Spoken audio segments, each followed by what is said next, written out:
Hello guys, this is your friend and we are back with a new fanfic. Which is What If Naruto Had Mother Figure Kurama and Harem Part 1. And if you enjoy this fanfic then please press the like button and subscribe to my channel for more fanfic like this. And now let's start the fanfic. Sochi-kun, your breakfast is ready, called a female voice from the kitchen. Naruto yawned tiredly and got up from his bed, rubbing the sleep from his eyes. He made his way towards the table where he usually eats his meals. The rich and tantalizing aroma of food helped coax his mind from his drowsy state. Standing in the kitchen is none other than his mother, adoptive mother actually, the Kyuubi no Kitsune Kurama. Years ago, the boy made a contract with the Biju residing inside of him, in exchange for creating a blood clone to transfer her conscious mind into granting her significantly more freedom. She would grant him any request in her power to give. He asked for the one thing he wanted most, a mother. How did the boy know to create a blood clone? The Kyuubi provided him the knowledge to create one. Once she inhabited the body, she molded it much like clay to suit her tastes. She had blood-red hair, bright pink eyes with black slit pupils, whisker-like marks on her cheeks just like her adopted child, tan caramel-colored skin giving her an exotic appearance, a perfect hourglass-shaped body with a large set of matching that of a certain female Sannin, and her nails on her fingers and toes resembled that of claws. She wore a simple crimson kimono with a black sash tied loosely around her waist, which helped expose much of her skin, particularly her legs and bust which she often used to her advantage. Naruto smiled brightly at his mother, and spoke to her, "Kurama-san, you spoil me." She chuckled in amusement at his statement although it was partially true. The Kyuubi no Kitsune would never have thought in her entire existence that she would take care of a human like her own kit. But still, seeing him ask for a mother and then being exposed to him daily now, woke up her maternal instincts. Now, I told you to call me Ka-chan, none of that san business. We are family now, yes? She asked him while serving a plate of blueberry pancakes slathered in syrup. It amazed the blonde on how quickly his adoptive mother picked up on cooking. The first time she tried, she, exploded the kitchen after trying to put water on the boil. She viewed the arts of cooking as a challenge and wouldn't be deterred, so she practiced day and night, studied cooking techniques and recipes for hours on end until she got it right. She started from the basics and then at a surprisingly rapid pace, began to move towards more advanced meals that were befitting of a restaurant or a professional chef. He merely smiled and tore into his meal. The syrup she used was homemade by herself and was significantly better than anything store-bought. In fact, most of the ingredients she uses are either homemade or homegrown since she made her own garden on the roof of their apartment. What she couldn't make for herself, she bought of course. Though he still got his monthly stipend from the Hokage, his adoptive mother insisted on getting her own line of work, though she didn't tell him what it was. I still don't know where or how you learned to make homemade syrup. He commented while crying anime tears. The food she made for him daily gave him a feeling of happiness. Was it because she always worked so hard to prepare the best and freshest meals for him? Perhaps so, but this barely even scratched the surface on what a mother's love was. You'd be amazed what you might pick up if you read the appropriate books at a library. Now hurry up and finish, you don't want to be late for the academy, do you? When she asked that last part, he had a downcast look on his face but not at all the same. The Biju narrowed her eyes slightly wondering if she had said something wrong. No, was he having problems at the academy? Sochi-kun, is something the matter? If you're struggling in the academy, you can talk to me about it. She asked him in a gentle manner, hoping to coax him into telling her his troubles. His only response was to shake his head and reply that he was fine before running out of the door before she had the chance to use the dreaded mom look that most mothers had that could easily subdue their children. She sighed and shook her head, commenting to herself, "Boys will be boys. Oh well, I'd best clean up a little before work." With that she snapped her fingers, causing the dirty dishes to float in the air and make their way towards the kitchen sink. The water turned on and began rinsing the plates as dish soap was sprayed out. Being a creature of pure chakra did have its perks. While she was largely limited and found this human form a little bit cramped, she could still use some of her vast power. Though she only used it for small things these days, but it still served her purposes. She then noticed that a bento she made for Naruto's lunch was left behind. Oh dear. Careless child. He forgot his lunch. I'd be a terrible example of a mother if I let my child go hungry. I'll bring it to him around lunchtime at the academy. She spoke to herself and retrieved the bento before heading out the door and locking the apartment behind her. She then snapped her fingers and appeared directly in front of a club. What was her job, you might wonder? Well, she served as a songstress, a waitress, a bouncer, and occasionally an escort. Yep, she was a jack of all trades inside this club. She entered inside and placed the bento in her locker to keep it safe for later. Her Geta sandals made a clack clack sound for every step she took down the club's halls in the back.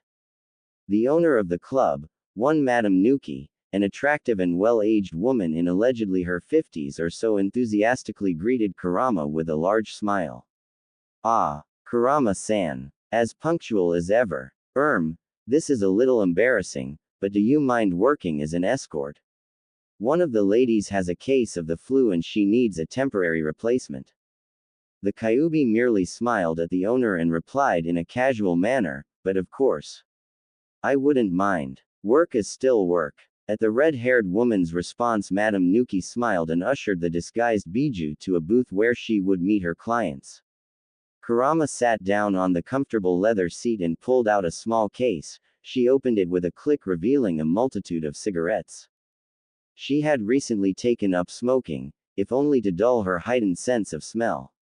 Expensive colognes, perfumes, and various pungent scents would make her nose wrinkle and cause her to make weird faces. To avoid this, she began to smoke cigarettes to drown out such scents. Of course, she didn't expose Naruto to her smoking since she didn't want him to get any secondhand smoking in. And on a side note, she wasn't overly concerned about the health of her body. If this blood clone expired by any means, then she could simply make a new one with her Sochi-kun's help. Got a light? She asked in a sultry manner while holding the cigarette between her fingers. Her current client chuckled and produced a lighter from his pocket, then lit her cigarette for her, followed by his own. He then sat down, revealing himself to be one Asuma Sarutobi. The Tanuki Club, huh? Heard this place was good. When I came to check it out, I was told by Madame Nuki that Kurama Kitsune was the most expensive girl in the club. I wonder why that is? He asked while taking a drag from his cigarette. I know what men want. And I know how to give them what they want. She replied in a cryptic manner, exhaling smoke from her nostrils. Interesting, and what is it that I want? He asked with a small smirk while flicking off the ashes of his cigarette, then extended his hand out towards her. Instead of replying, she held up a finger with a coy smile. Now, at least buy me dinner first. We play things at my pace, or not at all. Besides, I have something you most desperately want. She spoke out with her pink eyes briefly flashing crimson. Something I want. He muttered as hearts filled his eyes and he began to drool slightly, but he caught himself and wiped the saliva away with a napkin. Unknown to him, he was now caught in her pace, a pseudo-hypnosis where she controls the flow of events and thoughts at her leisure. Which is how she gained so many paying clients, without ever performing intercourse with them. As an escort, she was basically paid for simply talking to them. And she would often learn interesting things. But of course, tell me, Shinobi-san, does your special one know you are cheating on him or her? She asked with a smile, a pair of sharp fangs appearing as she exhaled smoke into his face. He coughed slightly, managing to hold onto his own cigarette with his fingers. How did you know? He asked in surprise since he hadn't mentioned anything about having somebody. Your lighter. At first glance it appears to be rather ordinary, but on closer inspection it is made of silver. A rather pricey gift. Could only come from someone quite close. She answered while holding said lighter in her hands. The sight of it made him check his pockets to find that it was indeed gone. When had she taken it? He didn't even feel anything, and he was a Jonin for crying out loud. No ordinary pickpocket could do that. Wondering how I managed to acquire this lighter of yours? Well, I'll leave that to your interpretation. She spoke in a sultry manner, leaning over the table with her large bust pressing against it. She was now so close to his face that Asuma could feel her hot breath against his face. She then snuffed out her cigarette in an ashtray and produced a new one from her cleavage and placed it between her lips and pressed the unlit cigarette to his own. Asuma's face flushed and he felt his loins burning. Was this what was called a cigarette kiss? Kurenai would never do something like that for him. Kurama chuckled and produced a pocket watch from her bust. She clicked it open, revealing that their time was up. Too bad. We didn't get to the juicy bits. Come again soon? She asked in a sultry manner while replacing the lighter in his pocket in a smooth and delicate motion. All the while Asuma felt like he needed more of this woman's time. Everything about her made him crave more, but he was unaware that he was still entrapped in her pace. The time limit was to give him the illusion that their time together was limited and that it had already flown by before he had the chance to really get to know her. He fished out his wallet and put all the money he had on the table in front of her. Will this be enough for an extension? He asked her almost desperately. Kurama's eyes flashed crimson again. Human males were often so easy to manipulate. Even if she was now a mother, she was still a feisty vixen. And playing with the minds of men while getting paid for it was all the better. She slid back into her seat, allowing her bust to drag across the table. She then took the money and placed it inside her kimono sleeves for herself. But of course, however, I have a prior engagement and I cannot afford to miss it. Do come again tomorrow. I'll be sure to fit you in for some extra time. Quote. He could only nod as he tried to get up and leave, only to feel himself stumble a bit as though he were in a drunken stupor. Fantasies of him and Kurama flooding his mind as he left. The kitsune smiled since she now had another client willing to open his wallet to her for some honeyed words and empty promises of. This loan of work definitely suited her. Kurama-sama, I'm glad to see you again. Spoke another voice of a masculine nature. She turned her head and saw it was one Kazashi Haruno, the current head of the civilian council, one of her regular clients. She so loathed to bleed his wallet dry.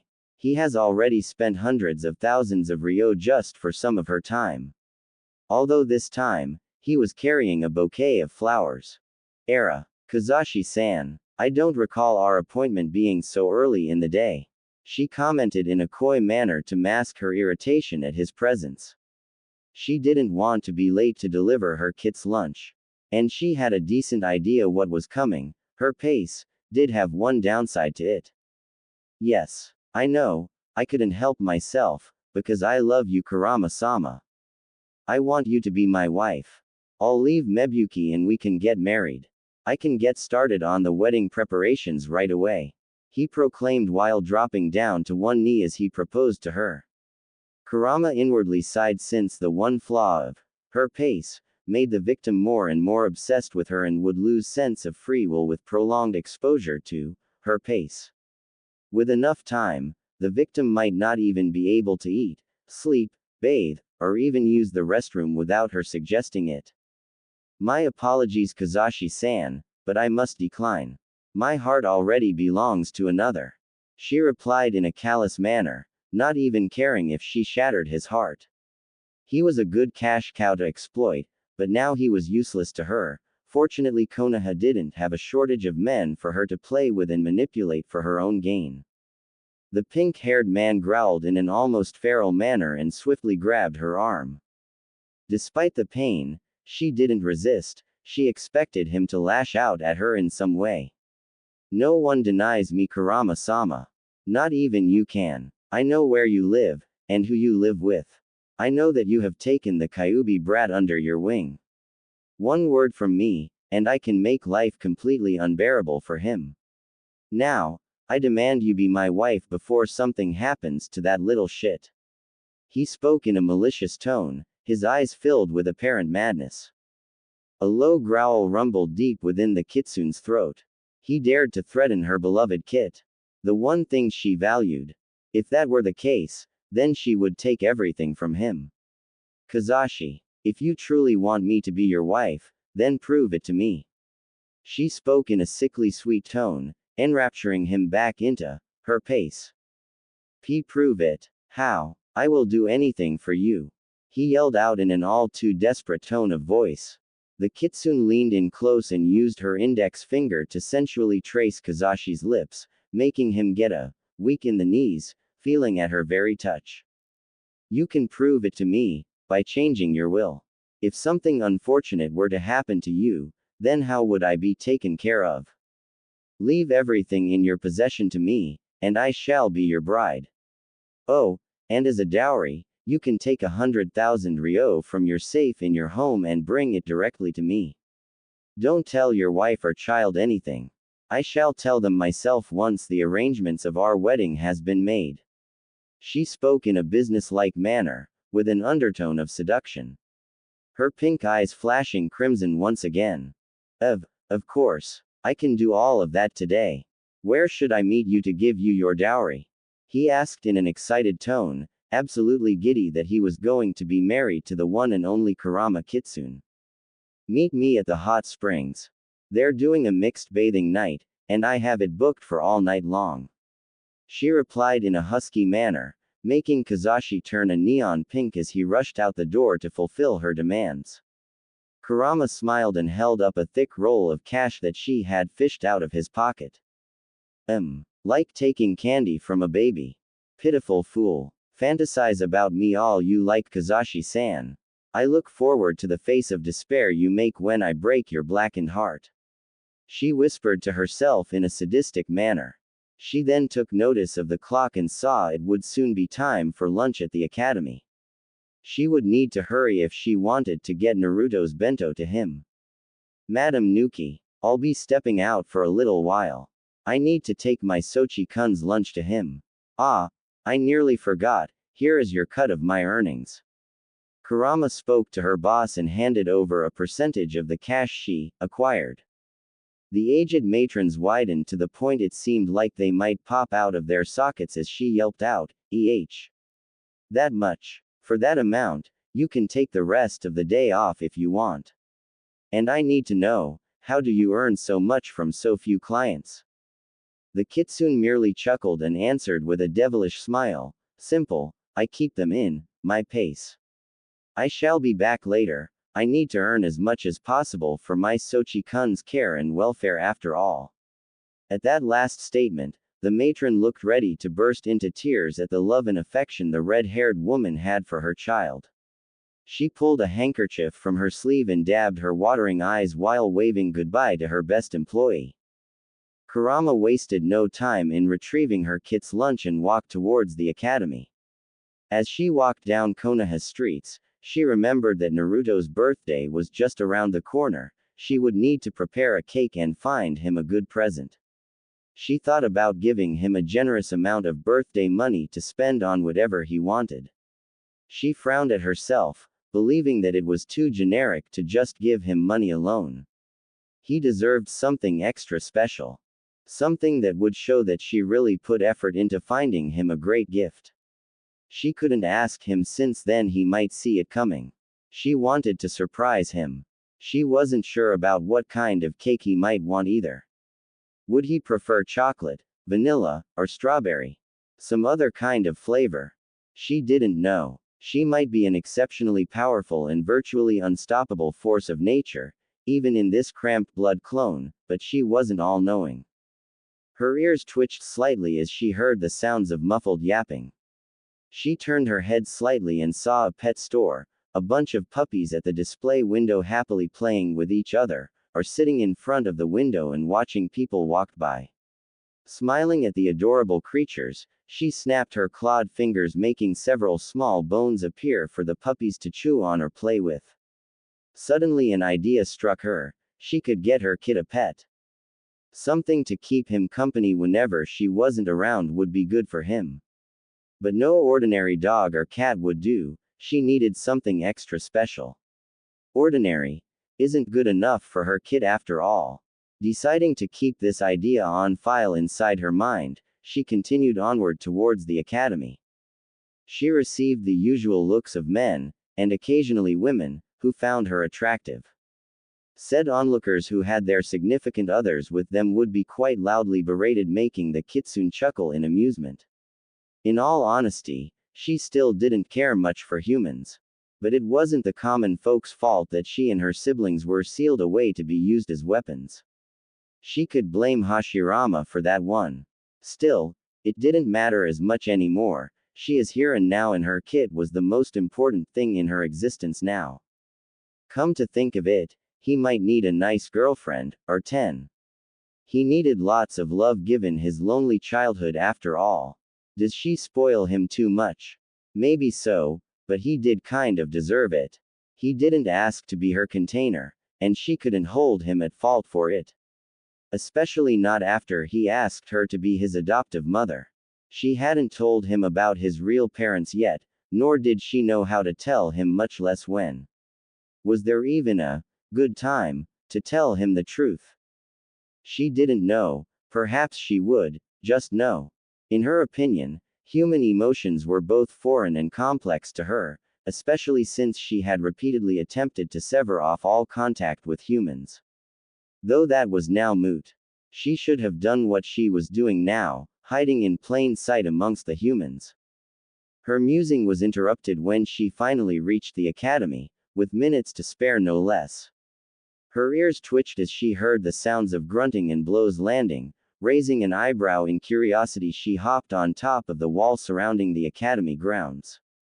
What she saw filled her with fury. At first glance it seemed like a regular class spar, but from her perspective it appeared that Uchiha boy her kit described had Naruto pinned to the ground and was pummeling her poor kit's face in. The Chunin teachers in charge didn't seem to be doing anything to stop the match despite the protests of some of the students. Naruto often come home, covered in bruises. He would claim that they were from class spars. She had no reason to disbelieve him, but now, she'd need to speak to him later on about this. For now she had to help her precious kit.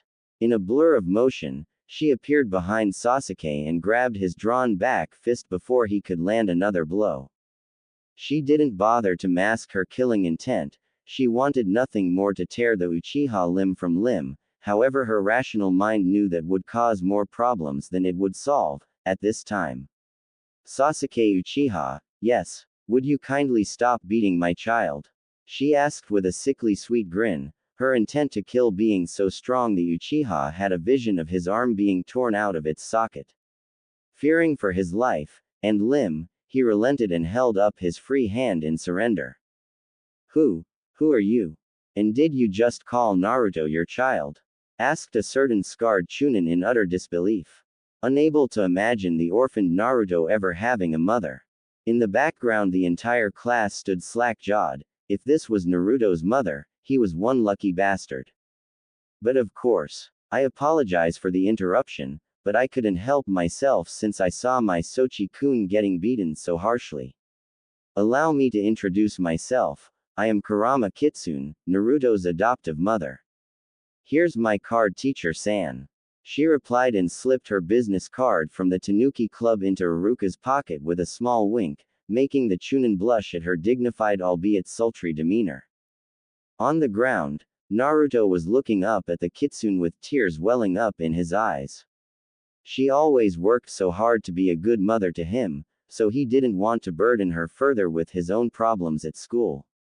Ka-san, he was silenced by his mother, who planted her fingers on his lips, a gentle smile adorning her face. Hush, Sochi-kun. I am not angry at you. We will talk about this later. Now then, about these bruises and swelling, I know. Magic kisses. She gently placed her hands on either side of his face and planted 2 kisses, one on each cheek. Then, like magic, the swelling on his face went down and the bruising vanished in seconds. Iruka wondered if she had used some type of medical jutsu. Was she an ex-kunuchi?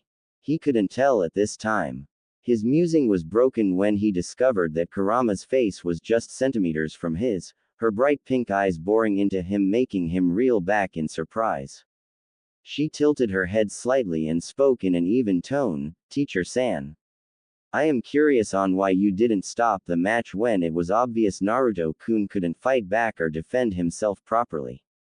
"Oh, well, me and my assistant didn't feel it was the appropriate time to break it up. We were waiting for Naruto to surrender, but he was too stubborn." He spoke unconvincingly, his voice wavering under her gaze.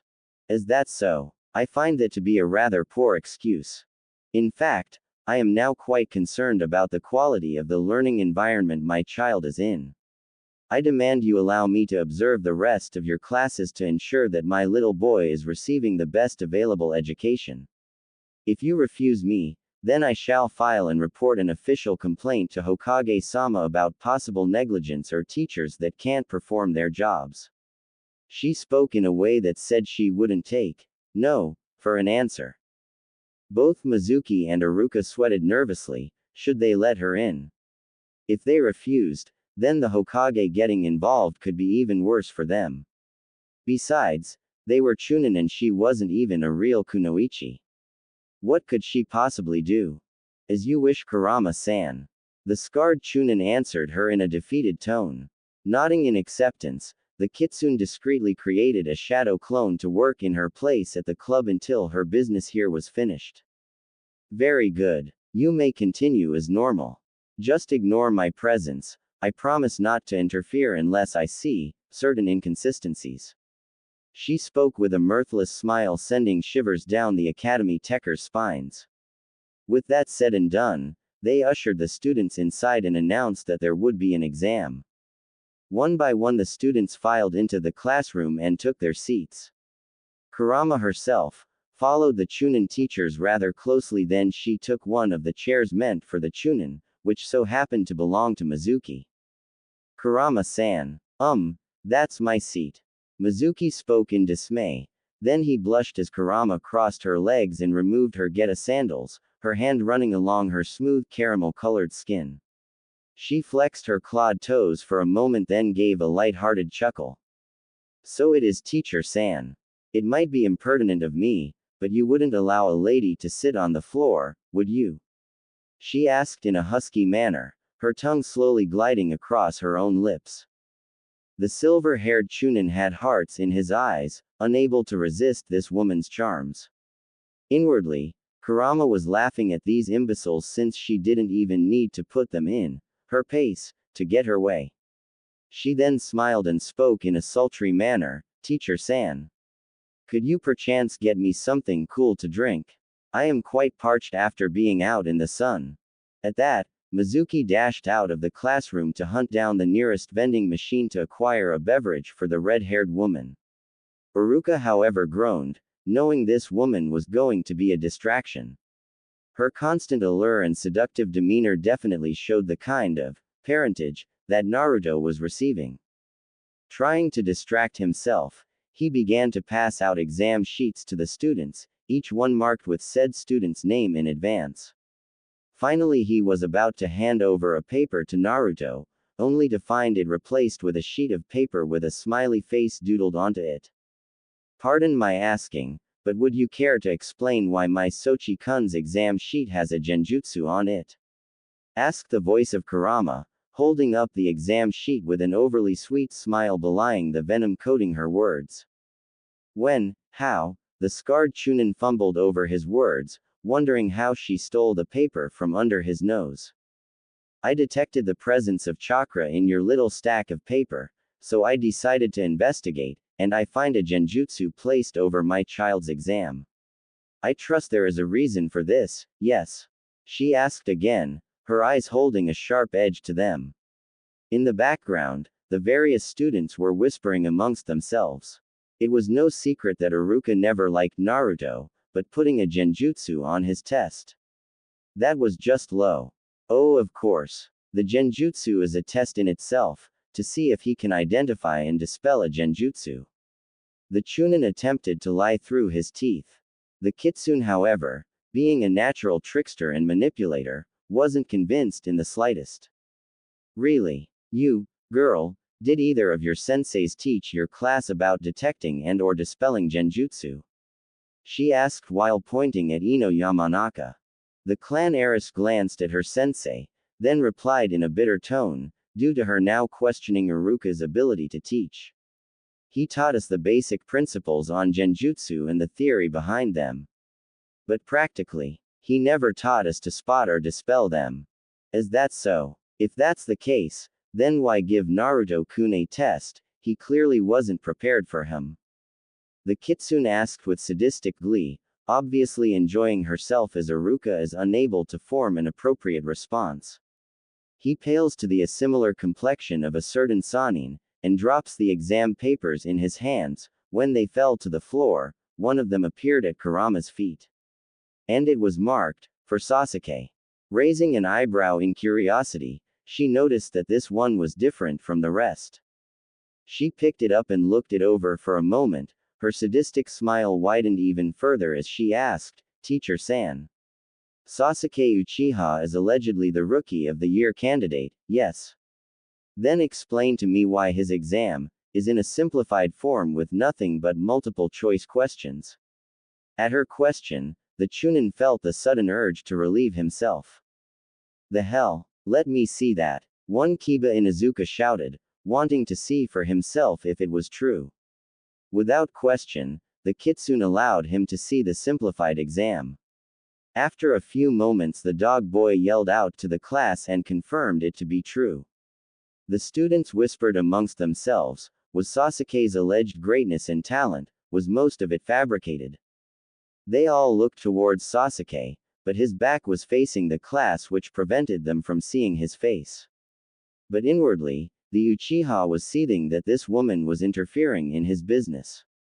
The civilian council arranged it for him so that he would have an easier time passing the academy and then get real shinobi training. Now with her interference, he'd have to wait longer for his chance to kill Itachi. I believe I have seen more than enough. Sochi-kun, we are leaving now. This must be immediately reported to the Hokage. She announced while extending her hand towards her kit. He could only take it as he followed her out. It was at this moment Mizuki appeared with his arms loaded with drinks from vending machines. Sorry it took so long, Kurama-san. I didn't know what you liked, so I got a bit of everything. He spoke out with a smile that was not quite charming. Oh, you didn't have to go and do that, Chunin-san. But I thank you nonetheless.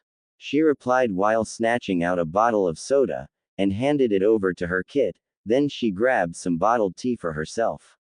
She then slipped a business card into his vest and promptly left with her kit. All the while Mizuki had hearts in his eyes while watching Kurama's retreating form. Screw this. I am going home and telling daddy about this, yelled Ino while slamming her fists on her desk, which broke both Chunin teachers out of their respective stupors. She's right. If you can rig both Naruto-kun's and Sasuke's exams and tests, what about the rest of us?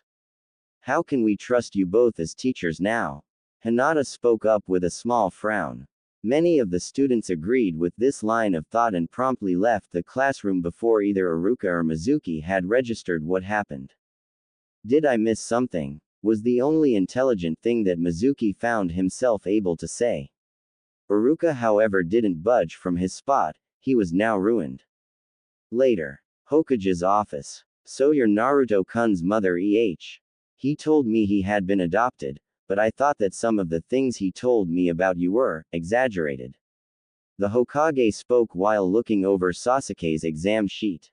Finding it to be overly simplified to the point a 4-year-old could solve it, and more than half the questions were common knowledge anyway. Indeed. I was concerned about the learning environment my child was in when I first saw the beating Naruto-kun was getting, and the teachers weren't doing anything about it. So I decided to investigate a little bit. When I took notice of the unfair exam papers, I decided that enough was enough and promptly came straight here with my child. She summarized and pointed at the blonde boy sitting next to her. I thank you for your initiative in exposing this embarrassment. I promise to investigate this even further. I'll also postpone graduation since we might be sending unprepared genin to their potential doom. But, I am curious why you, Naruto, didn't report any of this. The Sandame spoke at the end in curiosity, turning his attention towards the blonde. I thought I could handle it on my own. I chose to ignore it because I didn't think anyone would ever believe me. It was the word of a chunin against the word of the Academy's dead last.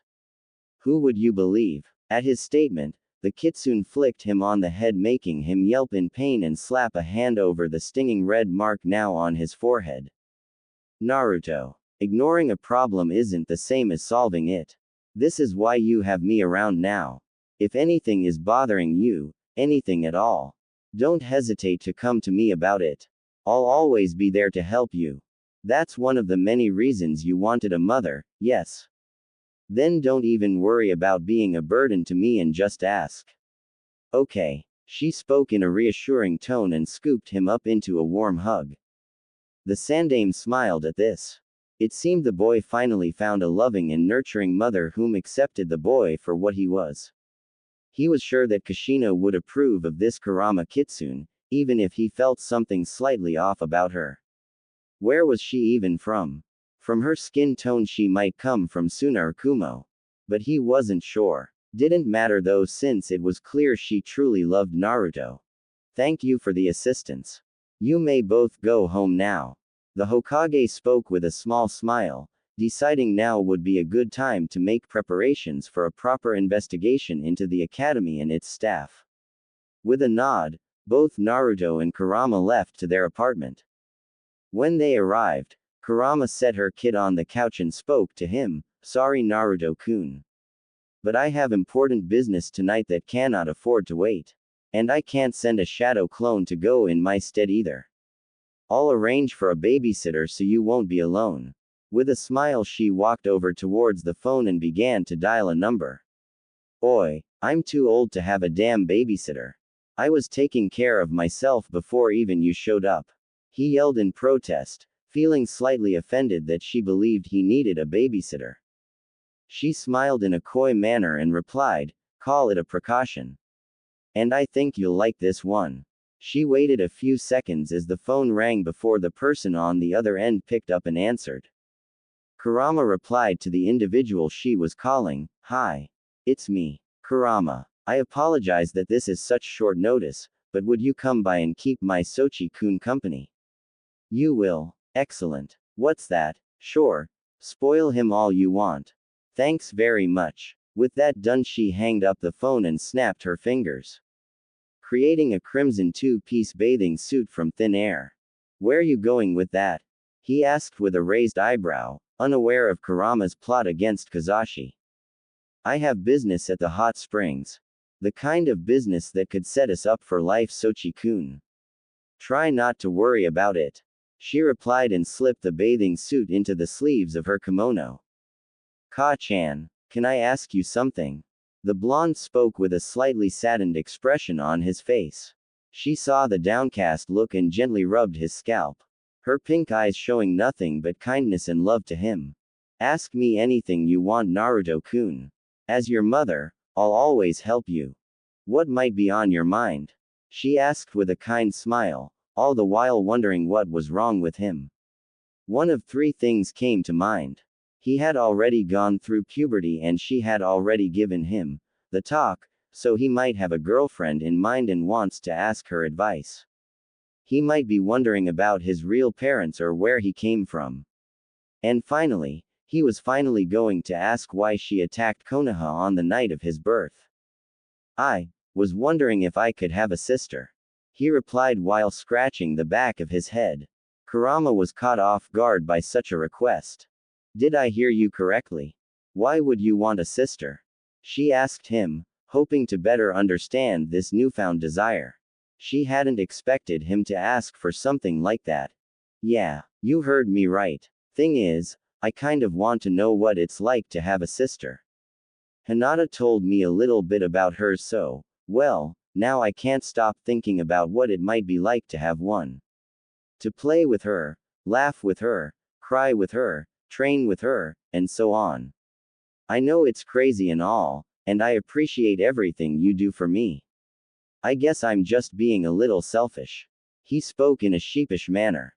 The kitsune viewed this as another challenge that would help make her kid happy. She smirked and patted him on the head while speaking in a reassuring voice. Naruto-kun, if a sister is what you want, then I shall find one for you. That's a promise. I will do anything to ensure your happiness. Now stop being so gloomy. Brighten up a bit. He chuckled a bit, his mood now lightening up a bit at his mother's promise. Though inwardly, Kurama herself felt like tearing her hair out. Where was she supposed to find a sibling for her child? The moment was interrupted by a knocking sound at their door. With a small smile, the kitsune opened it, revealing the form of Anko Mitarashi holding 2 boxes of pizza, a big bag of dango, and 2 large bottles of soda in the crook of her arm. Hey Gaki-kun, pizza delivery, shouted the snake mistress with a broad smile on her face. She was perhaps one of Naruto's best and oldest friends, and a very positive influence on his life. His eyes turned to stars at her presence, making both females shake their heads in amusement. Thanks for coming so quickly, Anko-san. Kurama spoke and took some of the goodies off the kunoichi's hands to help her inside. Not a problem. Hey, I can't think of anyone who'd be crazy enough to ask me to look after their kids. Boot Naruto-kun's a special exception.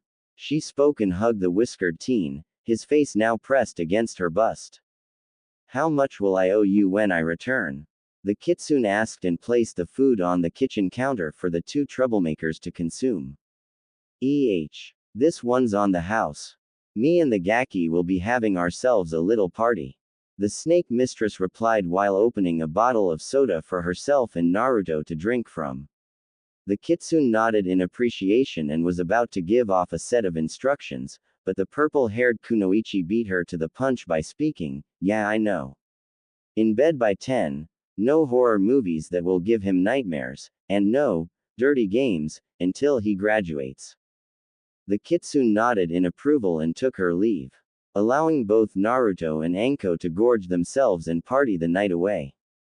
Later, Konoha Hot Springs. Kurama was now bathing in the water with a content smile. It wasn't difficult to book the mixed bathing area for the night when she put the manager in her pace, allowing her to spend as much time as she wanted here, free of charge. Now she had to wait to put her plan into action. Her ears perked up when she heard the sounds of footsteps approaching. You're late. She spoke in a harsh manner as the form of Kazashi appeared carrying a duffel bag filled with money. Sorry, Kurama-sama. Arrangements for the will took a little longer than expected. I also brought your dowry. He spoke in an apologetic manner and placed the money at the water's edge so she might inspect it for herself. Instead, she snapped her fingers, making the money vanish into thin air. Sensing his confusion, she clarified, don't worry.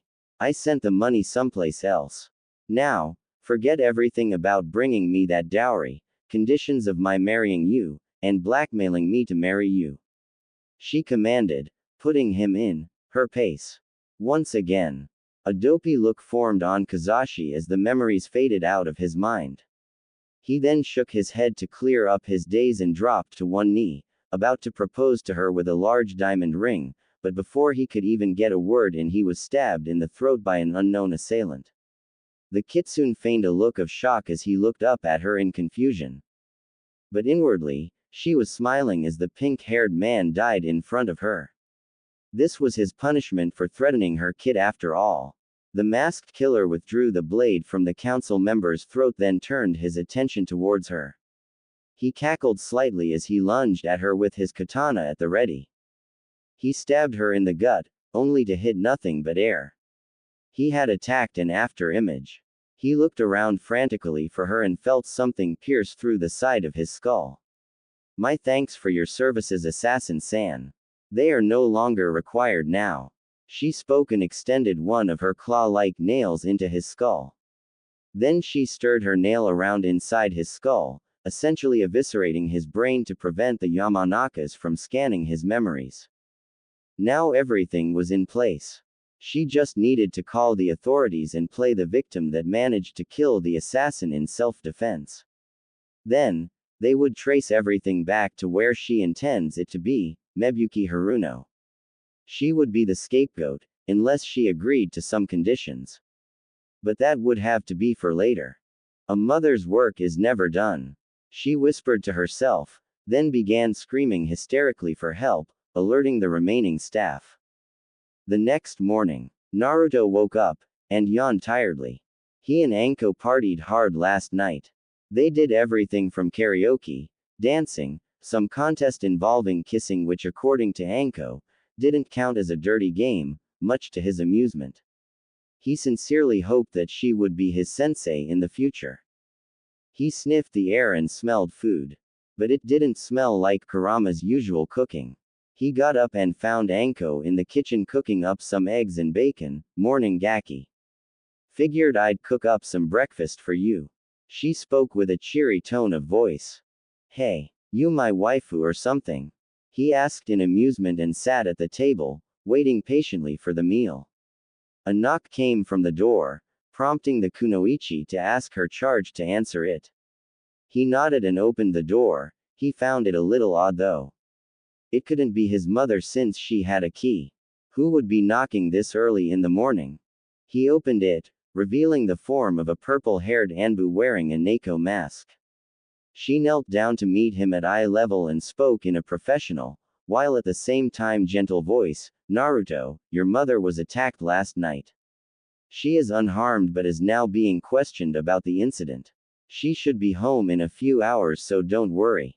Attacked? By who? Why? He asked in shock. He knew that Kurama was more than capable of handling herself, but it was still surprising nevertheless. Not sure yet. The attacker was a freelance assassin. Right now, we're still trying to figure out who might have hired him. We'll figure out the rest from there. If you ever need anything, don't hesitate to call me. Anko-san, I know you're in there. I shall entrust his care to you. Goodbye for now. The Anbu spoke out then vanished in a swirl of leaves. From the kitchen, Anko appeared with a look of concern on her face as she asked him, You okay, Naruto? He nodded while replying back, Yeah. I'm fine. Really. Kurama-san can take care of herself. Besides, it's not like she can die anyway. That last line made a question mark appear over the snake user's head. But she shrugged it off and served breakfast. Naruto, however, had a content smile on his face, having faith that Kurama would take care of him no matter what. She would probably come back home with a spring in her step and make plans for his birthday. He knew for a fact, she would rend the heavens themselves to keep her promise to him, as his mother. And so I managed to kill the assassin in self-defense. That's when it kicked in what had happened and I began to call for help. Kurama spoke to one Ibiki, who was currently writing down her statement. He was the one heading the investigation of the Kazashi murder. However, Ibiki was watching this woman with a critical eye, not because of her attractive form, but because he had a suspicious feeling about her.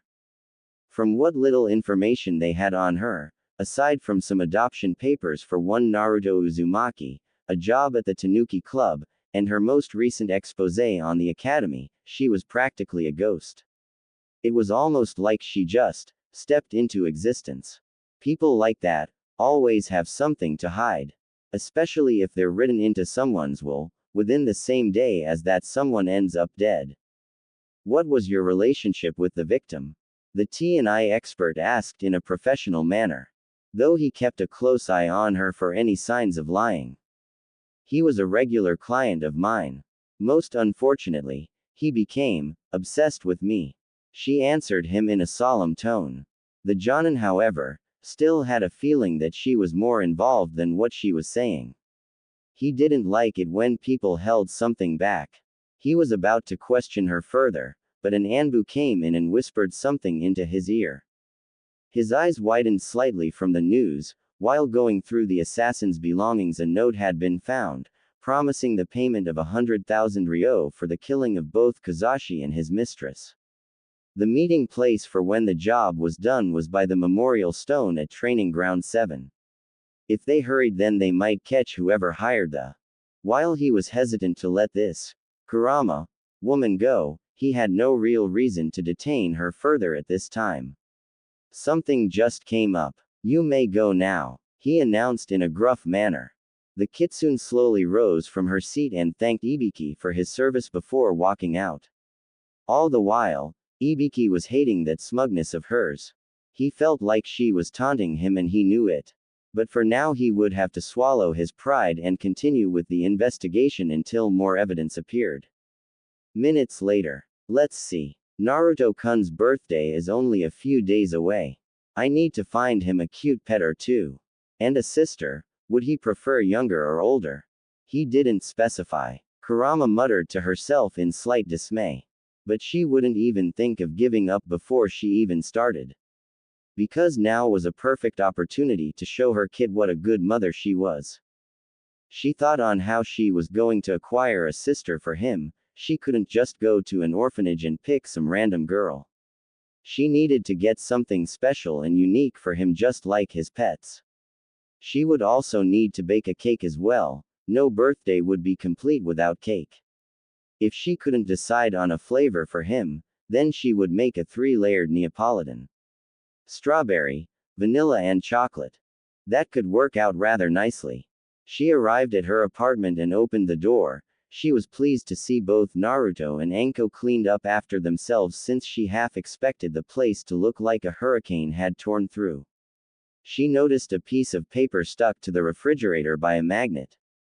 Reading it over, she learned that Naruto and Anko had taken off towards the academy because the students were all called there, and Anko herself was going to handle correctional classes to see just how the other students' education suffered. In addition, the Hokage himself would announce what would be done about the academy. This was fine with the kitsune. It did in fact give her more time to plan out her kit's birthday in secret. Might as well start with the cake and work her way up. The kitsune went through both the pantry and refrigerator for the necessary ingredients. After checking and double-checking to make sure she had what was needed, she snapped her fingers and realized she was missing the frosting needed to later coat the cake. This meant she would have to run to the store and buy some before she could even get started. No matter, this might also provide an opportunity to do some window shopping for her kit's present. After replacing all the ingredients in their appropriate places, she exited her apartment to run her errands. Meanwhile, Training Ground 7, Ibiki and the Eternal Chunin made their way towards the meeting site where the assassin was meant to meet his employer. To be honest, the T&I expert thought this might be a waste of time. It was highly unlikely they'd find anything, but standard protocol demanded them to be thorough. And who knows? Sometimes they get lucky and their quarry makes a stupid mistake. What's that you're staring at, Morino-san? You have been looking at that file like you want to burn a hole into it. Kotetsu commented while rubbing the back of his head. They didn't usually involve themselves with something like this, but he and his partner needed a break from being gate guards. The autopsy reports. Kazashi's was pretty straightforward. He was stabbed from behind and killed in seconds. No time to defend himself and he never saw it coming. Guess that's what happens when you slack off and get lazy with the civilians. The assassin's autopsy is what concerns me. He was identified as some freelance assassin with ties to the Yakuza. But his cause of death was being pierced through to his brain, then it was eviscerated like coleslaw. The Jonin explained with a hardened expression on his face. What's your point? Azumo asked out of curiosity, wanting to know what the infamous interrogator found so baffling. The scarred Jonin snapped the file closed and began to explain. It's not very well known, but since you're assisting me and it might be relevant to the case, I'll tell you. If the brain is intact, the Yamanakas can read the mind of the deceased. The assassin's brain was scrambled beyond hope for such a technique to be used. I think Kurama did this deliberately to erase the memories and evidence inside of the assassin's mind. The two Chunin looked at each other for a moment, then shrugged, and Kotetsu spoke up, "You sure about that? Maybe he put up a struggle and ended up scrambling his own brain. I mean, you just said it's not well known. How would she know to do that, especially since she isn't a kunoichi?" "Who said she wasn't a kunoichi? She might be a foreigner from someplace. Could possibly be a spy or sleeper agent." The Jonin mused, making the two Chunin wonder if Ibiki had been getting enough sleep lately. Or maybe, could Ibiki be attracted to this Kurama woman? She was by far one of the most gorgeous women they had seen, and she was so sultry yet refined. At last they arrived at the training ground, and so far, everything seemed normal, except one thing. Along the tree line, short distance from the memorial stone, it appeared that someone had been digging a small hole in the ground. Finding this suspicious, Ibiki and the Eternal Chunin dug it up and found a duffel bag filled with cash. Lots of it. No doubt this was meant to be the assassin's pay. Pretty sloppy, leaving it like this. Whoever did this wasn't exactly a pro. On closer inspection, it seemed that there was a name stitched into the bag. Ibiki rubbed the dirt away, and found Kazashi Haruno's name stitched onto the duffel bag. Okay. That's a tad weird. I don't think Kazashi-san arranged for his own murder. Azumo commented while scratching the back of his head. Ibiki silently agreed, but then cursed himself for his own stupidity. As a professional, he is supposed to look at all the possibilities. While he kept thinking about Kurama's involvement, he overlooked the most obvious suspect, Mebuki Haruno. The wife that was cheated out of her marriage in her husband's will. It was probable she intended to kill both Kazashi and Kurama as revenge, but the latter killed the assassin. He still had a feeling there was a little more to it, but the evidence was pointing to the Haruno household. It was also possible that someone stole this particular bag to throw off the investigation, but for now it was their only legitimate lead. "Come on. Let's go make a house call." The Jonin spoke as he picked up the bag full of cash and began to march towards the Haruno's home. "Elsewhere with Kurama. All right. That takes care of the frosting. I'd better get home soon. Naruto-kun will be back in a few hours and I want to have this cake prepped and ready before then. I'll look for a present later." Kurama mused to herself under her breath as she walked back to her apartment. Along the way, she noticed a caravan was close by to the local market. Now, why was a caravan so deep inside the village? What precious cargo could they be so closely guarding? She smelled sweat coming off of female bodies. Her ears twitched as she heard the sobs coming from the women. Seems like some slave trade was going on underneath the Hokage's nose. "I think I'll ruin someone's day, and do a good deed in the process." She whispered to herself and approached the large cage that was covered by a thick tarp. "Oi, step away from there," yelled a man who came from around the corner of covered cage, followed by a second one. Obviously being guards hired to keep the merchandise from being stolen. Fortunately, Kurama knew precisely how to handle this situation. "My apologies for alarming you, guard-san. I am a doctor. Didn't your boss send you a notice that I was coming to inspect your goods?" she asked with a sultry smile while running a hand through her crimson hair, making the guards blush slightly. No, we didn't get any notification, but we shouldn't let you in there without checking." One of the guards spoke in a shaky tone as found himself enraptured by her unnatural beauty. Now, wouldn't your boss be upset if he found out you were delaying me from doing my job? He cannot make much of a profit from sick goods, and he won't be making any off of dead ones. So step aside, would you kindly?" She spoke in a more grave manner, making the two guards sweat nervously. "That's true. But we need to make sure you don't have any lockpicks or anything like that." One of the guards spoke out, causing Kurama to smirk. She placed her bag of goodies on the ground and sensually pulled aside a part of her kimono. "But of course, guard-san. You wouldn't want to mistake me for an officer of the law, yes? Is this hands-on, or a strip search? Since I am a woman, there are other places I can hide such tools. You'd best be thorough. She spoke in a teasing tone and pulled aside the lower part of her kimono, exposing her slender legs, which made the two guards' noses explode into a geyser of blood. That won't be necessary. Just head on in.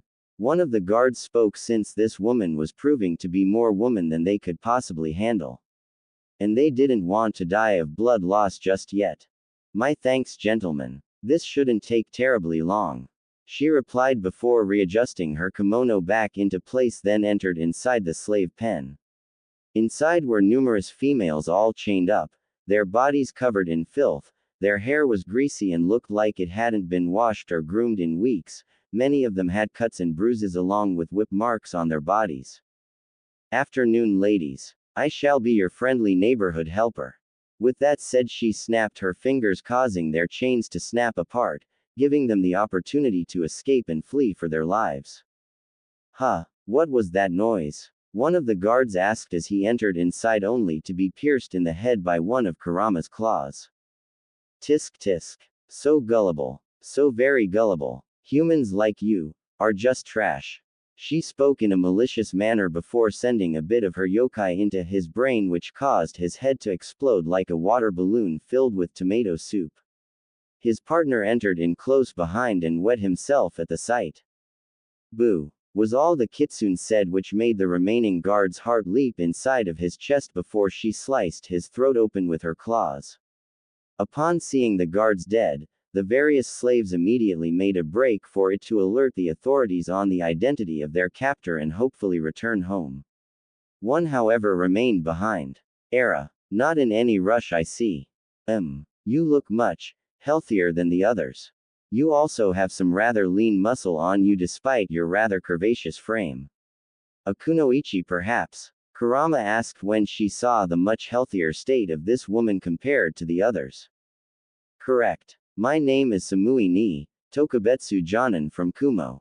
I thank you for your assistance. I was only captured a few days ago on a solo mission gone wrong. Apparently the client in question was a merchant who has connections to certain business partners here in Konoha. He drugged me and planned on selling me into slavery here in Konoha to ignite a diplomatic incident and possibly start a Cold War where he and his partners would profit from weapons sales and the like. It isn't cool of me to ask, but you seem trustworthy enough. Could you hide me so I can send a letter to the Raikage and explain the situation? The blonde woman asked after her explanation. I am not so sure. Freeing slaves to ruin a slave trader's day is one thing, but engaging in political schemes that could start entire wars. My dear girl, my generosity has limitations. I bid you good luck all the same. I am sure a young woman like you shall make do. The kitsune replied in an even tone as she turned to leave. If it is a reward you seek, then the Raikage would pay you quite handsomely. I am a student of his younger brother Killer B. Samui spoke as she placed a hand on the red-haired woman's shoulder to prevent her from leaving. So you're close with your Raikage. And Killer B, the Hachibi Jinchuriki, yes. The kitsune asked since the Kumo Kunoichi caught her attention, and now Kurama was sensing another opportunity for her benefit. Yes. He is like an uncle to me. And yes, that is my sensei. How did you know about that though? Samui asked out of curiosity, since she wondered how this woman knew her sensei was a Jinchuriki. Interesting. To answer your question, let me sum it up and say that I have both a connection and vested interest in the Biju. Now then, if it is a reward you are offering, then allow me to tell you ahead of time that I am not interested in money. I can acquire as much as I want on my own terms. But, would you be interested in helping fulfill a little boy's wish? The kitsune asked at the end with a large smile on her face. I am sure we can negotiate a fair deal to benefit both of us. Shall we make arrangements on the way to your home? Samui asked in a professional manner. She actually kind of liked this woman, she wasn't unkind, but neither was she an imbecile that would throw away an opportunity for some form of compensation. Of course. Call me Kurama Kitsune. The Kyuubi introduced herself as they proceeded to her apartment and in the meantime negotiate a proper reward at the academy. And so, in light of both Iruka and Mizuki's crimes in rigging the classes so unfairly, they have both been relieved of duty and their headbands have been taken away indefinitely. To determine the extent of how far behind you are in class, we shall conduct some correctional classes. If we deem that you are successful enough in your correctional classes, then we will not extend your time in the academy by another 6 months.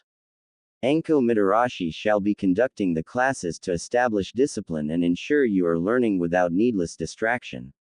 That will be all, the Hokage announced to the various academy students before leaving and giving the kunoichi a nod.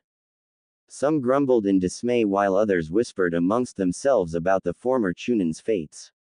Naruto, however, relished at the chance for some fair treatment, courtesy of Anko. While she had a soft spot for him, she wouldn't play favorites for anyone, even him. Which was perfectly fine.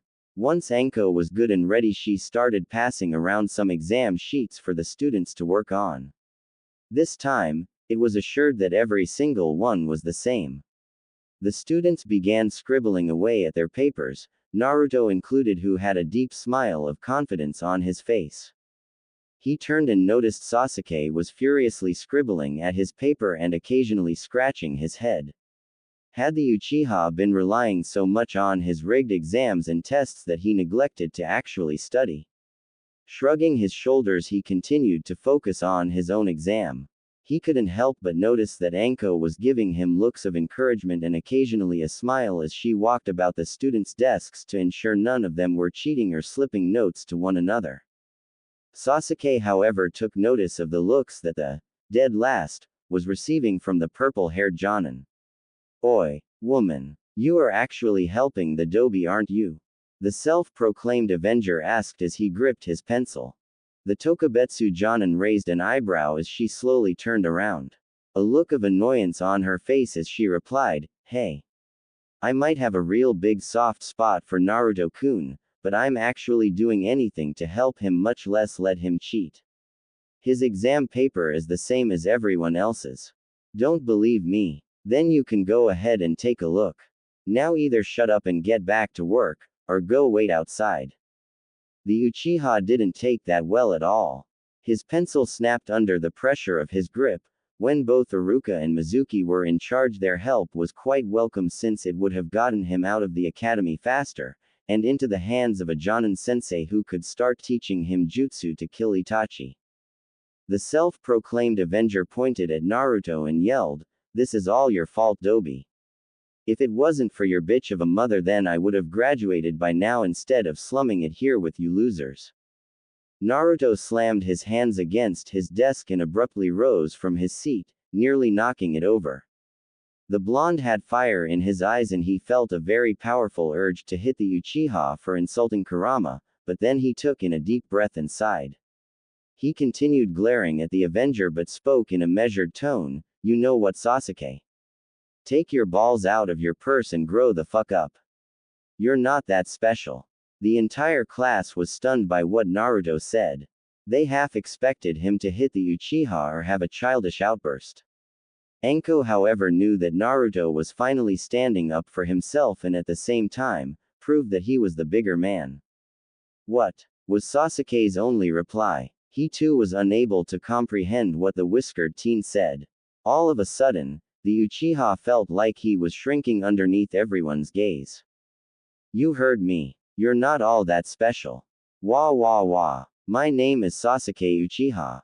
I am a brooding emo Gary Stu bitch boy who lost his family and clan.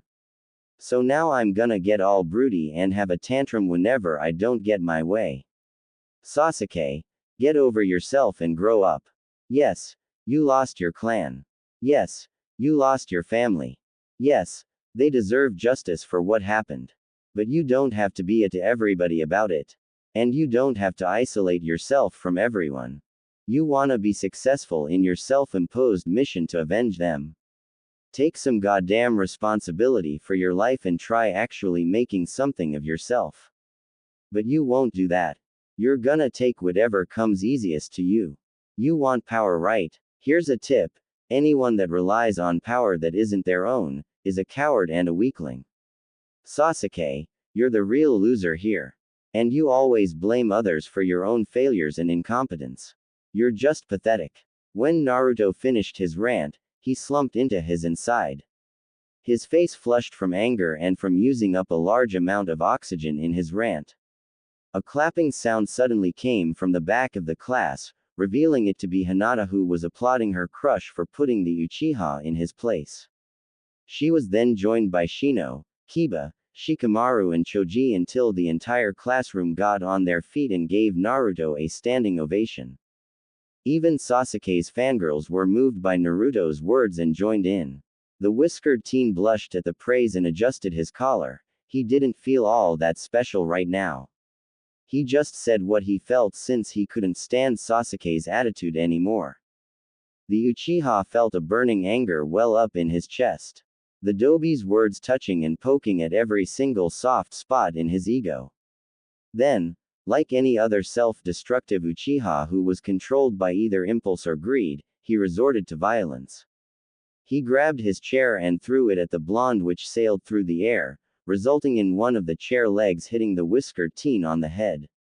Many of the students gasped in shock.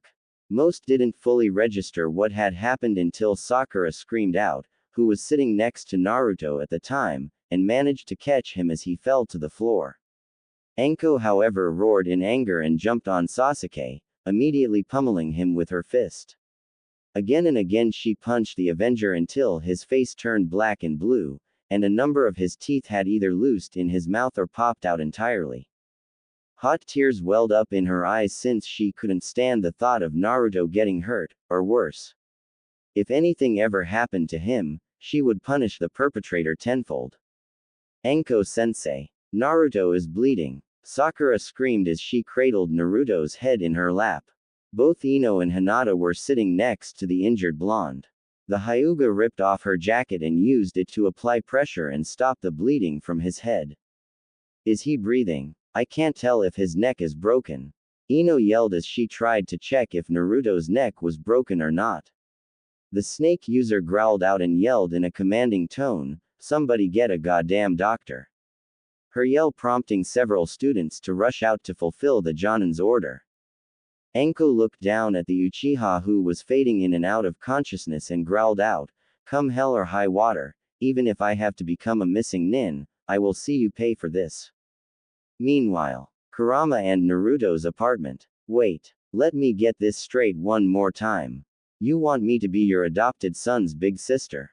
Asked Samui as she was busy writing a letter to her Raikage to explain her current situation and the truth behind her disappearance.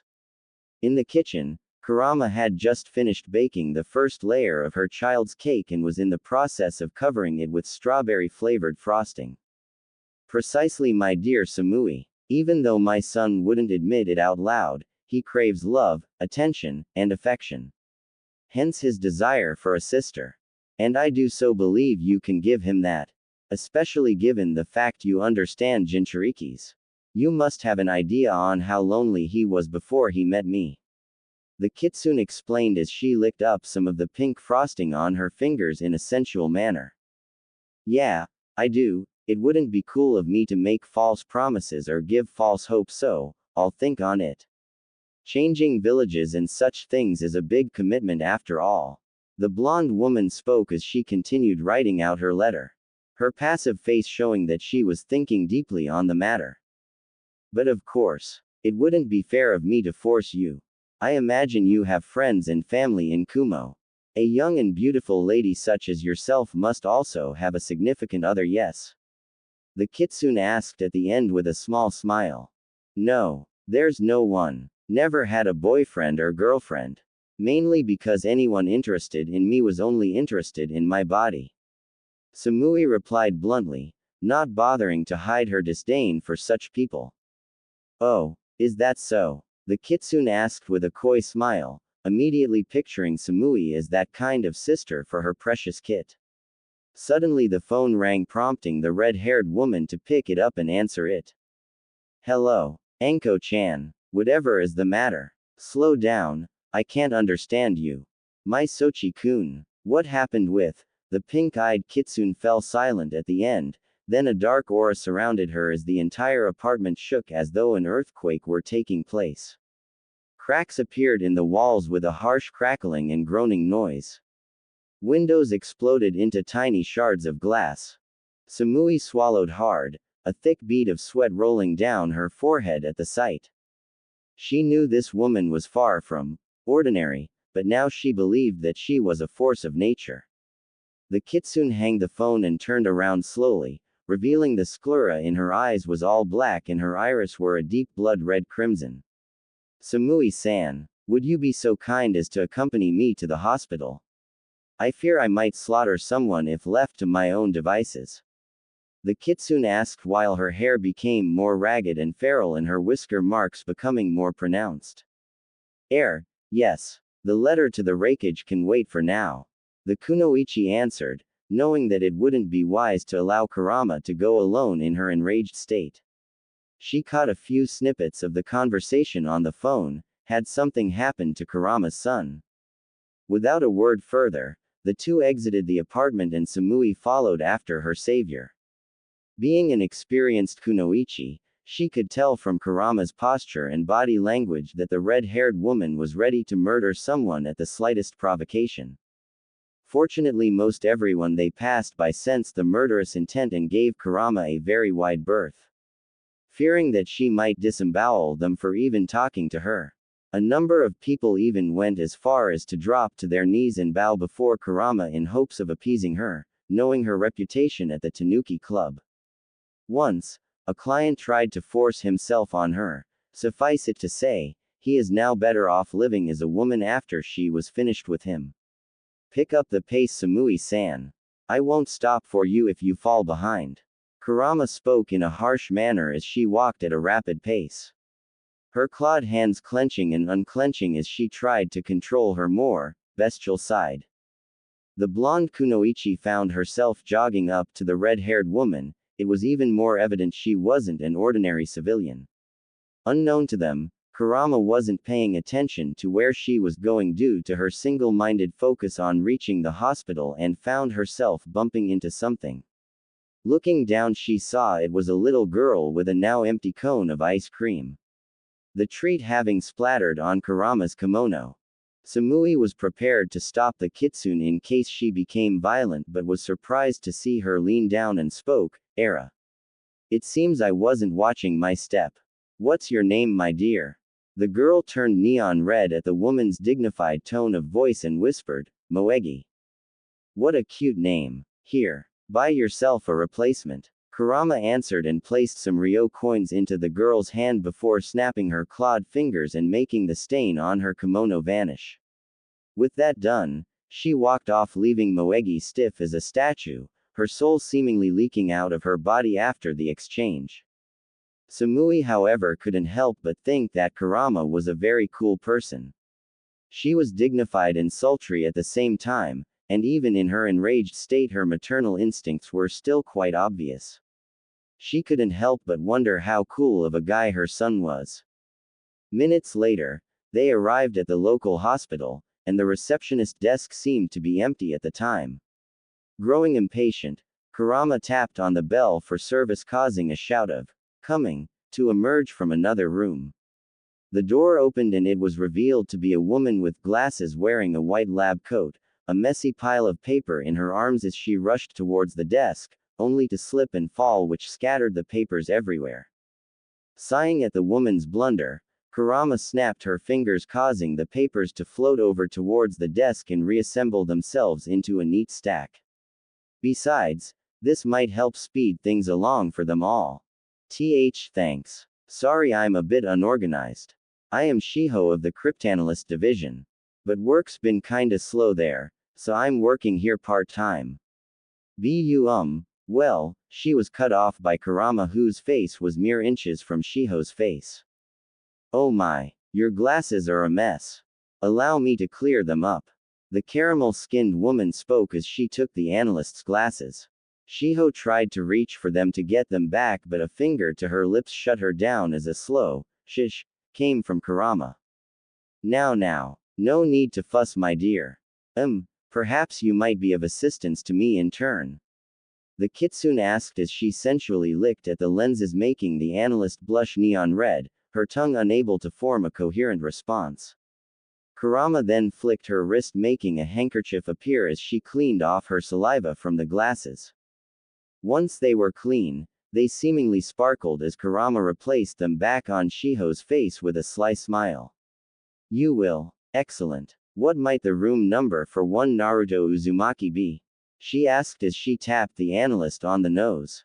Feeling like her brain might cook inside of her skull, Shiho dumbly pulled out a clipboard from the desk, showing both Naruto and Sasuke's arrival in rooms 527 and 528 respectively. My thanks for the assistance. Have a good day, my dear.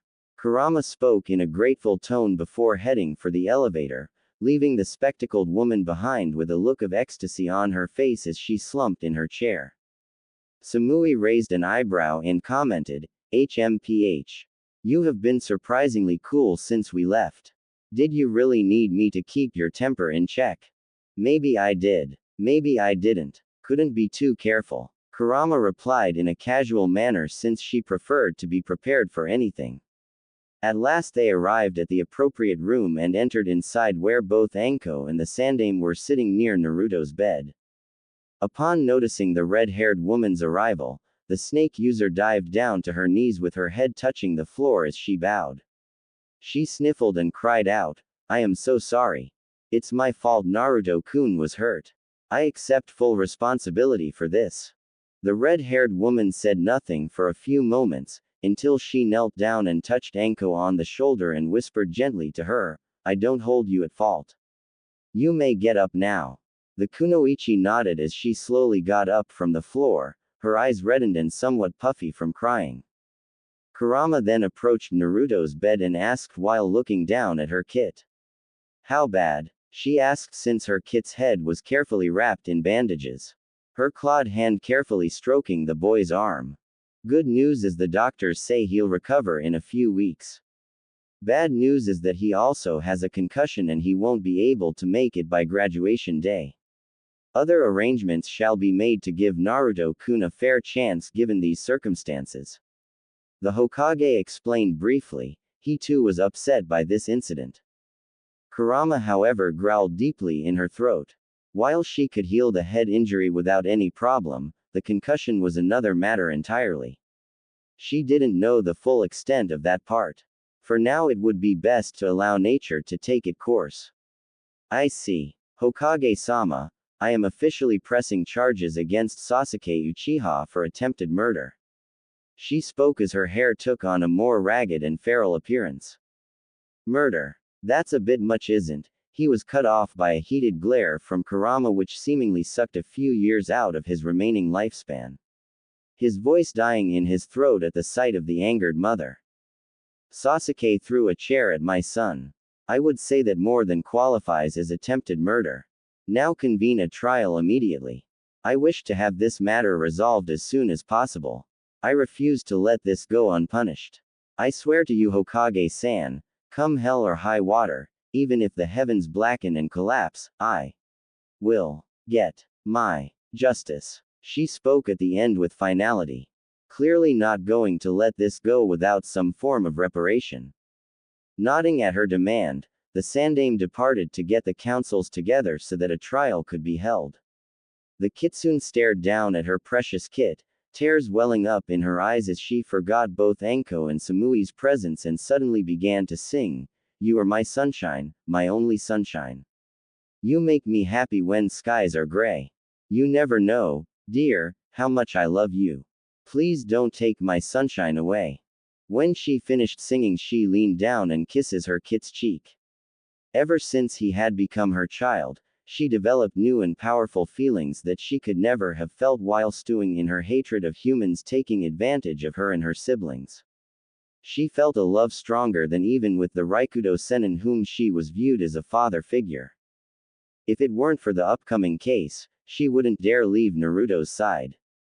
But she wanted to strike before someone in favor of the Uchiha could twist and distort the facts. Kurama-san, I will stay and look after your son if you like. Samui offered since she owed the kitsune a lot, and she felt like it wouldn't be right to leave the boy alone like this. Who the hell are you supposed to be? Anko asked with a heated glare, now taking notice of the blonde woman who had remained silent until this point.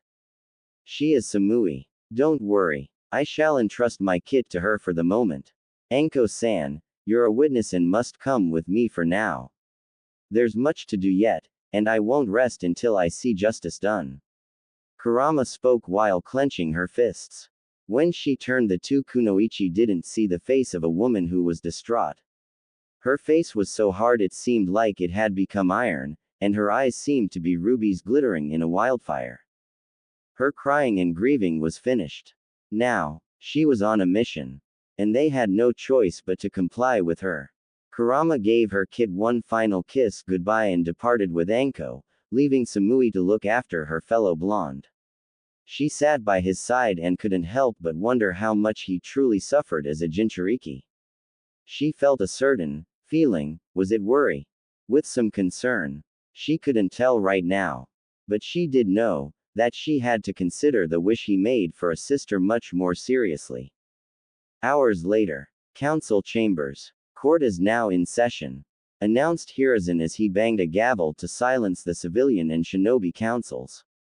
Both sides wondering why they had been so abruptly summoned, but all had a feeling it had to do with the recent incident between Naruto and Sasuke, since news had spread around at a surprisingly high speed after the two had been admitted to the hospital.